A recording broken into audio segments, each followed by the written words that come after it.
Gunnery Sergeant Danny Cole stepped off the transport shuttle and onto the deck of the Galactic Coalition vessel Starlight Dream, and he knew right away that he was not welcome here. The ship was unlike anything he had ever seen, with walls that glowed soft blue, and floors that seemed to hum with energy beneath his boots. And the air carried a sweet smell that made his nose twitch. And his translator implant told him it was some kind of calming chemical the aliens used to keep everyone relaxed. Danny was not relaxed, but he kept his face blank and his shoulders straight, because that was what Marines did when they walked into hostile territory. And this place felt plenty hostile, even without any weapons pointed at him. A tall alien with silver skin and 4 arms walked toward him, and her large purple eyes looked him up and down like he was a bug she had found crawling across her dinner plate. And Danny recognized her from his briefing materials as Ambassador Velthari of the Velkari people. "So this is the human warrior," she said, and her voice was musical but cold, and Danny could hear the disappointment dripping from every word. "The Coalition asked Earth for their finest soldier, and they send us this creature with his cloth bag and metal buttons." Danny said nothing, because he had been warned about the Velkari and their attitude toward younger species, and humanity was very young by galactic standards, having only made first contact 8 years ago. And in the eyes of beings who had traveled the stars for 10,000 years, humans were still basically cave dwellers. Another alien stepped forward, this one covered in green scales with yellow eyes that had vertical slits for pupils. And Danny recognized him as Commander Crix of the Sarathi, who was in charge of security for the Peace Summit. "Look at his equipment," Crix said with a hissing laugh, and he pointed one clawed finger at Danny's worn green duffel bag. "No energy shields, no nanofiber armor, not even a basic force field generator. And I am told the humans still use chemical propellant weapons that fire metal projectiles." "Projectile weapons," Velthari repeated, and she said the words like they tasted bad in her mouth. "How absolutely barbaric." Danny allowed himself a small smile and said, "They get the job done, ma'am."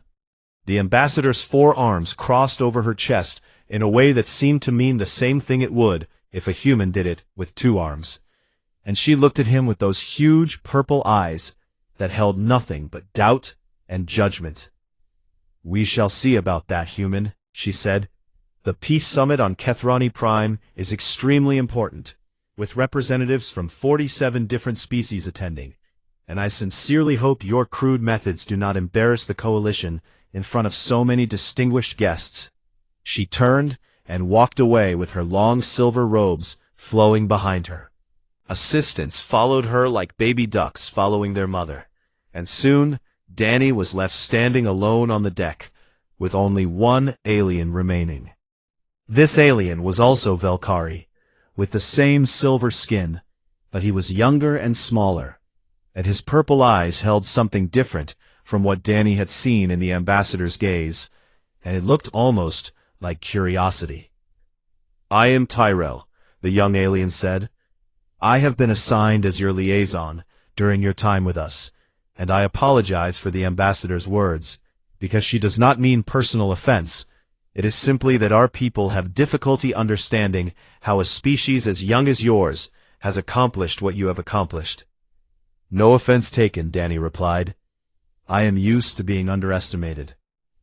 Tyrell nodded and gestured for Danny to follow him, and they walked through the winding corridors of the great ship, passing crew members who stopped their work to stare at the human like he was some kind of zoo animal.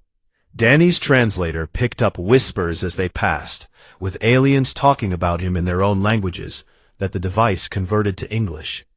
And he heard words like primitive and violent species, and still uses physical medicine.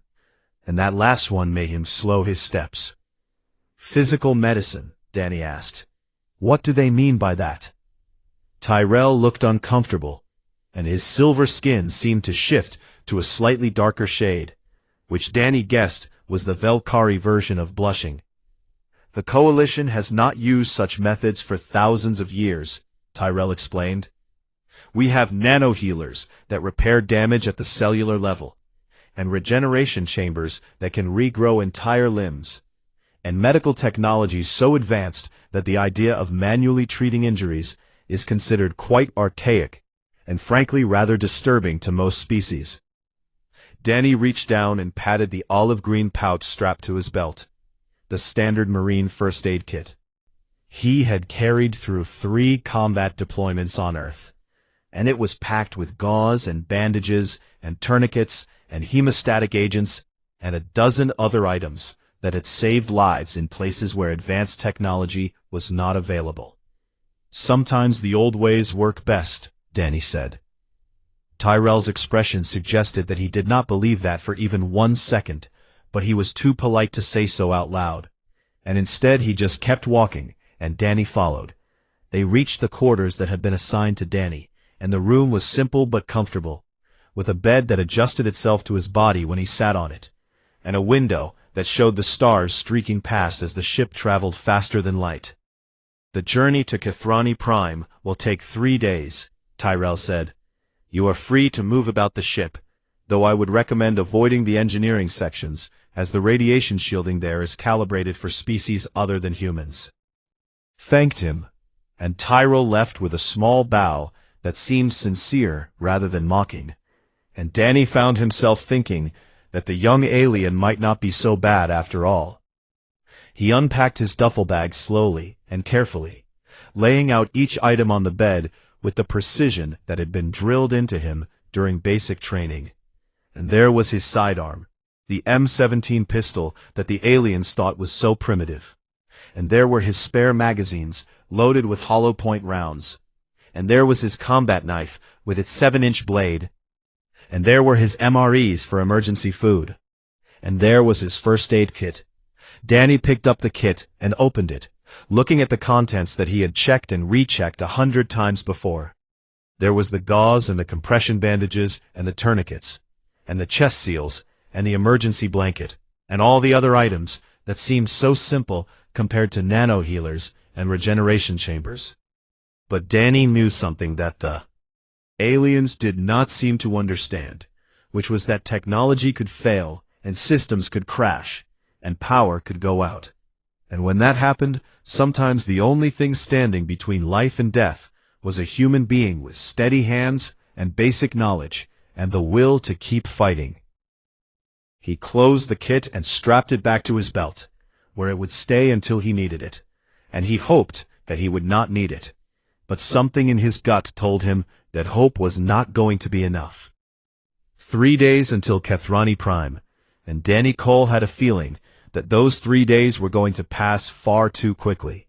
Kathrani Prime was the most beautiful world Danny had ever seen, with 2 suns that painted the sky in shades of purple and gold, and a capital city that rose from the ground like something out of a fairy tale, with towers made of crystal that caught the light and scattered it into rainbows.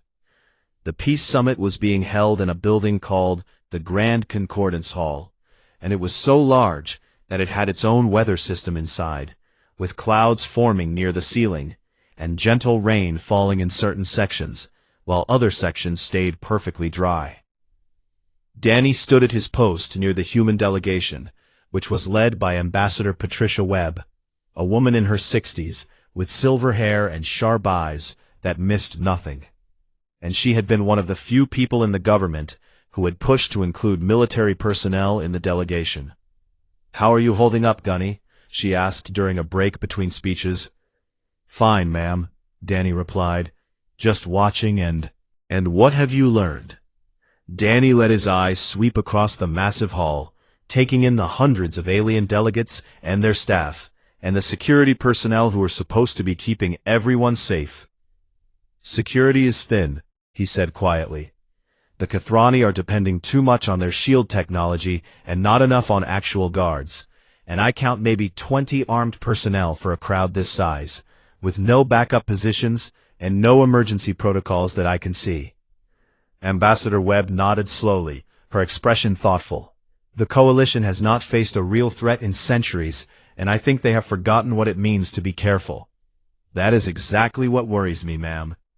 The summit continued through its first 2 days without any problems, and Danny watched as treaties were discussed and borders were negotiated, and old arguments were brought up with fancy diplomatic language that made them sound less like arguments, and he learned more about galactic politics than he had ever wanted to know. But on the 3rd day, Danny noticed something wrong. It started with small things that most people would not even see. But Danny had been trained to notice small things, and he saw a service worker who moved through the crowd with too much purpose, like she was counting steps or measuring distances. And he saw a maintenance hatch in the wall that had been opened and closed recently, even though no maintenance was scheduled. And he saw a tiny flicker in the lights that suggested someone was messing with the power grid. Danny found Tyrrell in the delegation quarters that evening and said, "I need to talk to Commander Crix right now." "The security commander?" Tyrrell asked with surprise in his purple eyes. "What about?" "I think something bad is going to happen."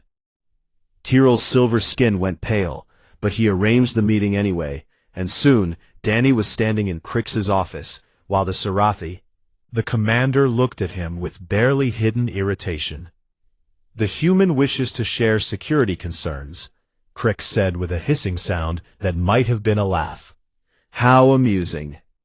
Danny ignored the mockery and laid out everything he had observed: the service worker, the maintenance hatch, and the power fluctuation. He explained what each of these things might mean and why they worried him. Crix listened with a smile on his scaled face that grew wider as Danny spoke, and when Danny finished, the commander stood up to his full height of nearly 8 feet and looked down at the human like a grown man looking at a child who had said something stupid. "Your species sees enemies everywhere," Crix said. "It is because you are so violent and paranoid by nature. But let me explain something to you, human. The Concordance Hall is protected by 7 layers of energy shielding that can stop a meteor impact. And the Kethrani Home Guard is equipped with weapons that could destroy a small moon. And there is no threat here, because no threat could possibly get through our defenses." "With respect, sir," Danny said, "I have seen attacks planned by people with much less technology than the species gathered here, and someone is probing your defenses and testing for weaknesses." Crix's yellow eyes narrowed, and his scales rippled with what Danny recognized as anger. "I have commanded coalition security forces for 200 of your years," the Sarathi said coldly. "I do not need tactical advice from a primitive creature who still wraps wounds in cloth and fires metal pellets from tubes. So go back to your post and guard your ambassador, and leave real security to those who understand it." Danny left without saying another word, because he knew that arguing would not help. But he also knew that something was coming, and that Crix was too arrogant to see it. That night, Danny sat in his quarters and unpacked his duffel bag again. He did not just lay out the items, he checked each one and made sure it was ready for use. His pistol was clean and loaded with a round in the chamber. His spare magazines were full and easy to reach.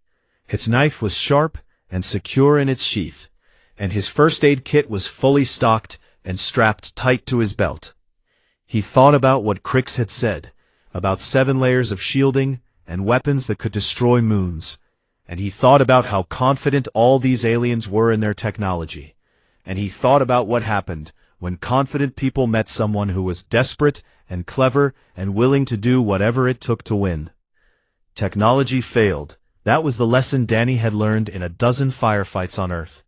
And systems crashed, and power went out, and all the fancy equipment in the world meant nothing when a bullet came flying at your face. The aliens had forgotten this lesson, because they had not needed to remember it for thousands of years. But Danny had a feeling they were about to get a very painful reminder. He did not sleep much that night, and when the morning came and the final day of the summit began, Danny was already at his post, with his eyes moving constantly across the crowd, watching for the small things that nobody else thought to look for. The service worker was back, and she was not alone this time. Danny counted 6 others moving through the hall, with the same purposeful steps, positioning themselves at strategic points around the main atrium, and he saw the slight bulges under their uniforms that told him they were carrying weapons. He reached for his communicator to warn Ambassador Webb, but before his fingers could touch it, the first explosion ripped through the eastern wall of the Concordance Hall. And then, the screaming started. Danny felt the explosion before he heard it. A deep rumble that ran through the floor and up through his legs. And then the sound came like thunder, crashing inside a building, and the beautiful crystal walls of the Concordance Hall cracked and shattered and fell. He was moving before the first piece of debris hit the ground, his body acting on instincts that had been trained into him over 12 years of service. And he grabbed Ambassador Webb by the arm and pulled her behind a fallen pillar just as a beam of energy scorched the air where she had been standing. "Stay down," Danny shouted over the noise of chaos. The main atrium had become a nightmare, with figures in dark armor pouring through the holes in the walls, firing weapons that sent bolts of bright energy into the panicking crowd, and delegates from dozens of species were screaming and running and falling and dying.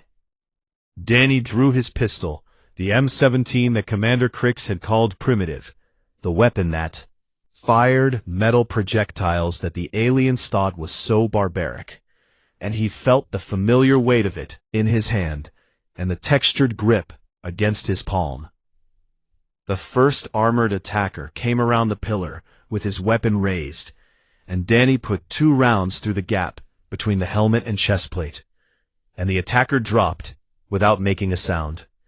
Then another came and Danny shot him too, and then another and another, and the pistol barked in his hands with a sharp crack that cut through the chaos like a knife, and each shot was precise because Danny did not have ammunition to waste. "Get the ambassador to the east corridor," Danny yelled at Kevin Liu, the young aide who was pressed against the floor with terror in his eyes. "There is a service tunnel there that leads to the emergency shelters." "What about you?" Kevin asked with a shaking voice. "I will buy you time. Now go." Kevin grabbed Ambassador Webb and started crawling toward the east side of the hall, staying low behind the debris, and Danny turned his attention back to the fight. He moved through the chaos like water flowing through rocks, using cover and concealment, never staying in one place long enough for the attackers to get a clear shot at him. And he dropped enemies with single rounds to vulnerable spots in their armor. The attackers had planned their assault carefully. That much was obvious, because the energy shields that protected the hall had failed completely, and the advanced weapons carried by the Coalition guards were sparking and dying. Danny realized that some kind of dampening field was disabling all the alien technology, but the dampening field did not affect gunpowder and lead. Danny found Commander Crix pinned behind an overturned table, with green blood leaking from a wound in his side. And the Sarathi's scales had gone pale, and his yellow eyes were glazed with pain and shock. "Human," Crix gasped when he saw Danny. "They have disabled our weapons. Some kind of technology that blocks energy signatures, and nothing we have works anymore." Danny knelt beside him and looked at the wound, which was deep but had missed the major organs, and he pulled the first aid kit from his belt and opened it. "What is that?" Crix asked. "Medical supplies," Danny said, as he pulled out a packet of hemostatic gauze. "This is going to hurt, but it will stop the bleeding." He pressed the gauze into the wound, and Crix hissed with pain, but Danny held it firm and applied pressure until the bleeding slowed. And then he wrapped a compression bandage around the Sarathi's midsection and tied it tight. "Can you move?" Danny asked. Crix tried to sit up and collapsed back with a groan of pain. "The medical drones are offline, and the regeneration stations are destroyed, and we have no way to treat the wounded." Danny looked around the atrium and felt his stomach drop. Injured delegates were lying on the floor crying out in pain, with silver blood and green blood and blue blood, and colors Danny did not even have names for, spreading across the crystal tiles, and the sounds of their suffering filled the air like a terrible song. He thought about what Tyrell had told him on the ship, that the Coalition had not used physical medicine in thousands of years, that they relied entirely on technology to heal their wounds, and that technology had been neutralized. These beings had no bandages, no tourniquets, no knowledge of how to stop bleeding without machines to do it for them. And now, their machines were useless. Danny looked at his first aid kit, at the simple supplies that had earned so much mockery from the aliens who thought they were so advanced, and he knew that this small pouch of gauze and tape and fabric was now the only medical care available to thousands of wounded beings. "Tyrell," Danny shouted, spotting the young Valkyrie hiding behind a pillar, with blood on his silver skin that did not seem to be his own. "Get over here, right now!" Tyrell scrambled across the floor to Danny's side, his purple eyes wide with terror and tears running down his face. "What do I do?" Tyrell asked desperately. "Our healers cannot heal, and our machines do not work, and I do not know how to help anyone." Danny grabbed a roll of gauze from his kit and pressed it into Tyrell's shaking hands. "You are going to learn," Danny said with a voice that was calm and firm. "This is called bandaging, and you use it to wrap around wounds, to stop bleeding. And you need to use firm pressure and multiple layers. Do you understand?" "I think so." "Good. Now start with the worst injuries you can find. Anyone missing limbs, or anyone with wounds to the chest or stomach, and I will teach you how to use the tourniquets as we go." Danny grabbed another handful of supplies and stood up. And for the next 20 minutes, while the battle still raged around them, he taught an alien civilization the ancient human art of first aid. He showed them how to apply direct pressure to stop bleeding. He showed them how to tie a tourniquet above a wound to save a limb. He showed them how to pack a wound with gauze to control hemorrhage. He showed them how to recognize the signs of shock and how to keep someone warm and talking.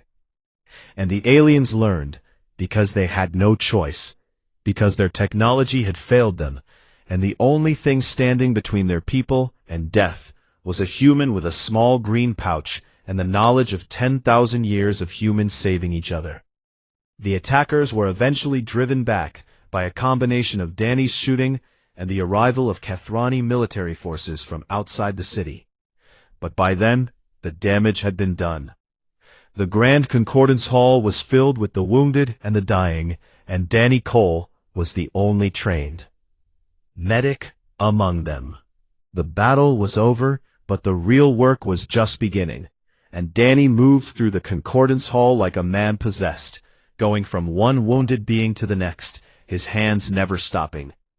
His first aid kit had been emptied within the first hour, but he had taught enough volunteers to keep the work going, and now they were using torn clothing and strips of curtain fabric and anything else they could find to bandage wounds and stop bleeding.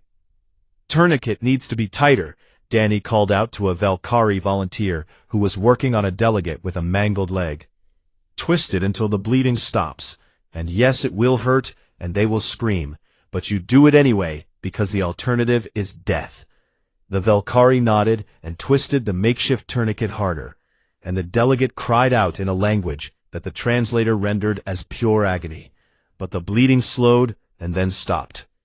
Danny moved on to the next patient, a small furry being whose species he did not recognize, with a deep cut across its chest that was leaking bright orange blood, and he pressed a wad of torn fabric against the wound and applied pressure while talking to the creature in a calm, steady voice. "You are going to be okay," Danny said, even though he was not sure that was true. "Just stay with me and keep breathing, and help is coming."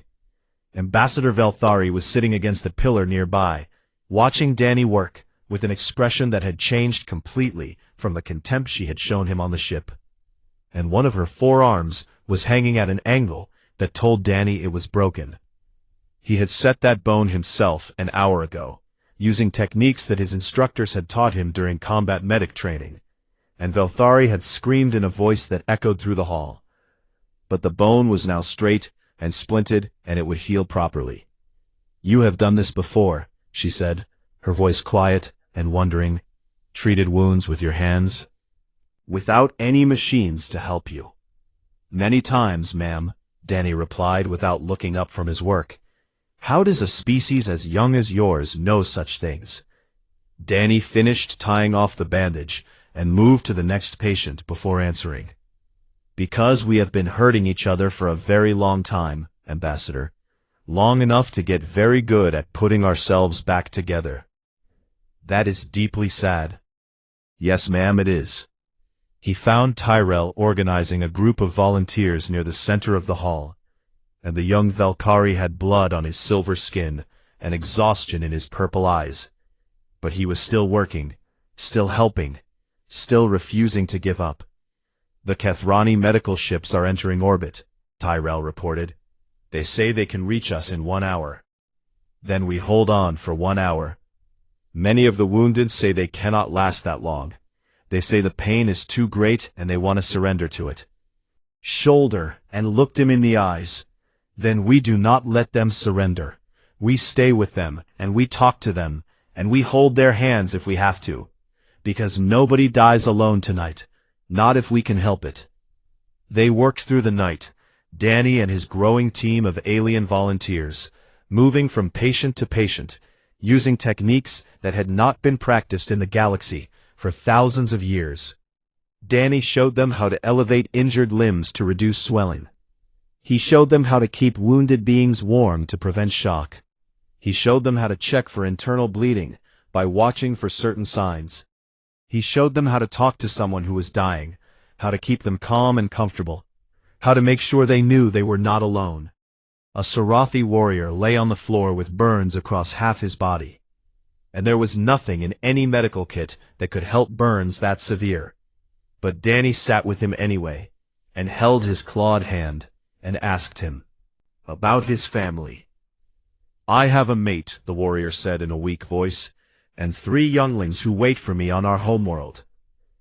"Tell me their names," Danny said. The warrior spoke about his family, about the home they had built together, and the dreams they had for their children. And his voice grew steadier as he talked. And Danny had learned long ago that sometimes when medicine could not help, the best treatment was simply being present with someone, so they did not have to face the darkness alone. The twin suns of Kethrani Prime began to rise outside the shattered walls of the Concordance Hall, painting the sky in purple and gold, and still the medical ships had not arrived. Danny found a moment to sit down against a pillar, his uniform stiff with dried blood in a dozen different colors, his hands shaking from exhaustion and effort, and he wondered how many he had saved and how many he had lost. Tyrell sat down beside him, looking like he had aged 10 years in a single night. 2,147, Tyrell said quietly. "What?" "That is the number of wounded beings who were still alive when I last counted. And the Kethrani have calculated that without your help, without your primitive methods, fewer than 300 would have survived until now." Danny closed his eyes and let that number wash over him, but instead of feeling proud, he felt the weight of all the ones who had not survived, of faces he had seen slip away despite everything he had done. "It was not enough," he said. "We lost too many." "You saved almost 2,000 lives, Gunnery Sergeant Cole. 2,000 beings who will return to their homes and their families because a human refused to let them die." Tyrell's voice cracked with emotion. "How can you say that is not enough?" Danny did not answer, because he did not have an answer, and he just sat there watching the beautiful sunrise through the broken walls, while the sounds of suffering slowly faded as volunteers continued the work he had started. When the medical ships finally arrived, beings in white armor flooded into the hall, carrying technology that seemed like magic, with devices that closed wounds in seconds, and machines that could rebuild shattered bones, and medicines that brought the dying back from the edge. Danny watched them work, and felt the exhaustion finally catch up with him, and his eyes grew heavy, and his body grew weak. But he did not let himself rest until the last patient had been treated. "Gunnery Sergeant," a Kethrani medic said, kneeling beside him, "you are injured as well. You have cuts and burns that need treatment." Danny looked down at himself and saw that the medic was right, that somewhere during the long night he had been hurt without even noticing, too focused on helping others to feel his own pain. "I am fine," he said, but his voice was barely a whisper. Replied, gently, "You are a hero, and heroes deserve care as well." Danny wanted to argue, but his body would not cooperate, and the last thing he saw, before unconsciousness took him, was Tyrell's silver face, looking down at him, with tears streaming from those big purple eyes. 1 week after the attack, Gunnery Sergeant Danny Cole stood in the center of the Galactic Coalition Assembly Chamber, wearing his dress uniform with all the medals and ribbons he had earned during his years of service. The chamber was enormous, with seats rising up in tiers all around him, and every single seat was filled with representatives from hundreds of different species. And every eye in the room was focused on the lone human standing on the speaking platform. Ambassador Veltari rose from her seat to address the assembly, and her broken arm had been completely healed by the regeneration technology.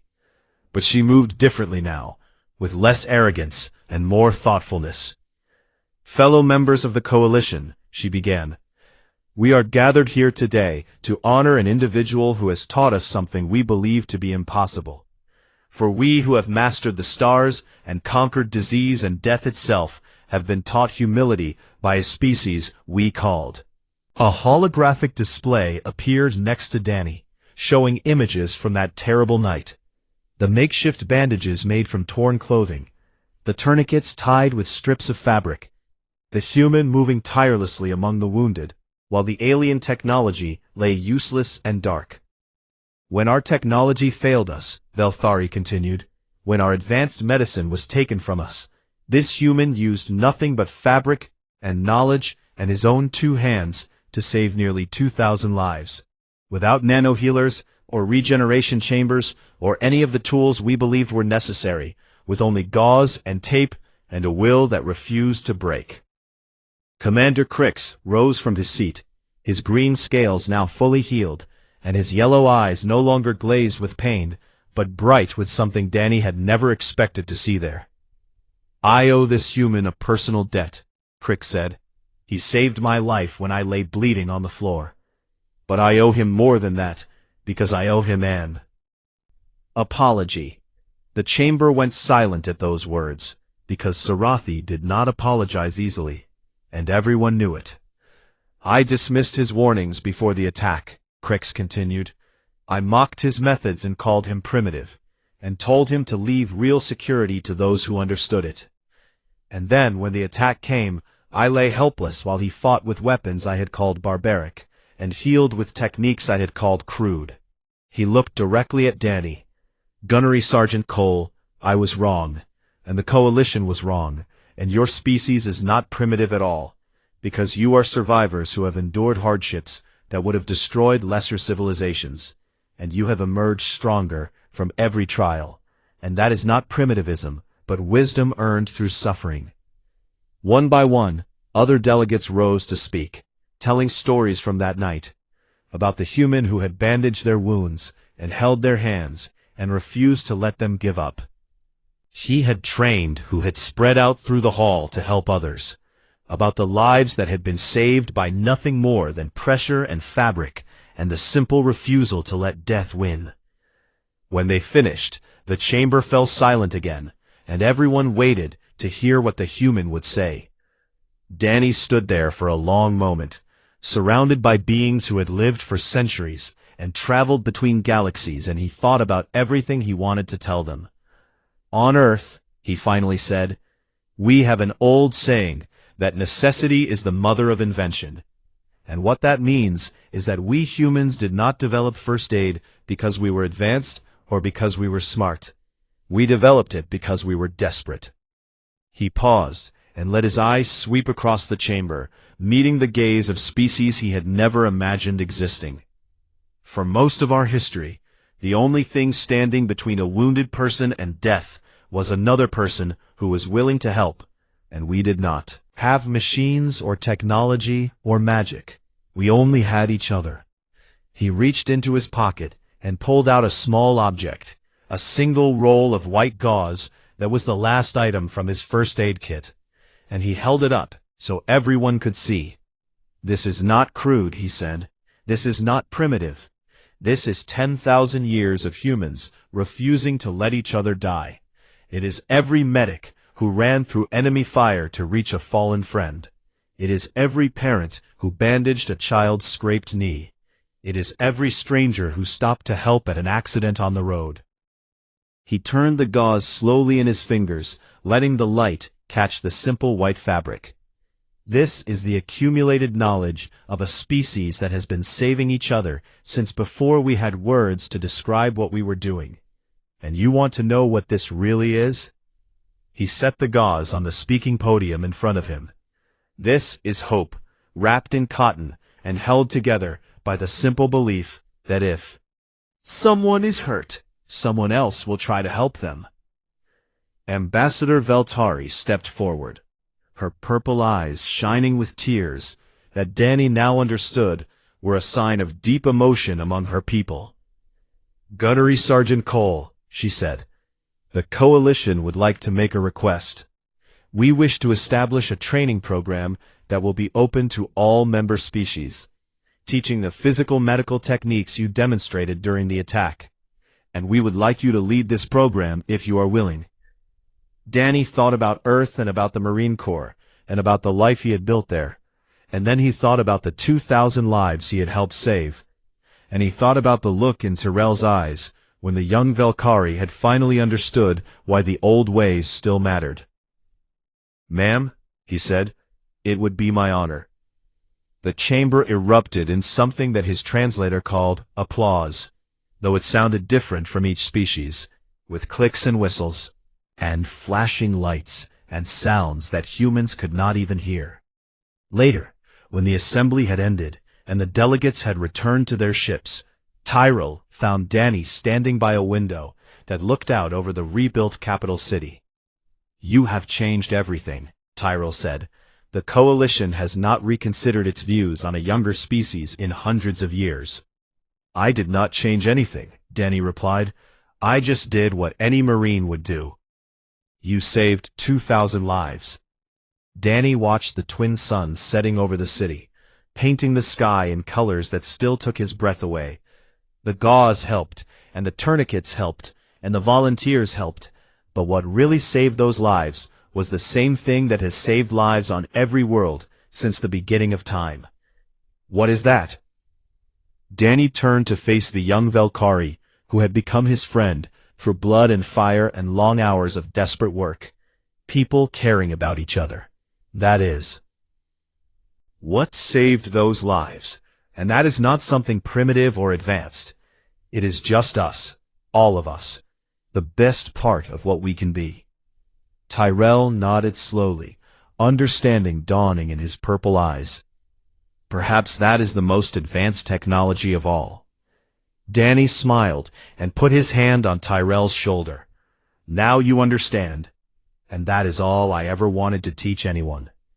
They stood together watching the sunset, the human and the alien, and neither of them spoke again because no more words were needed.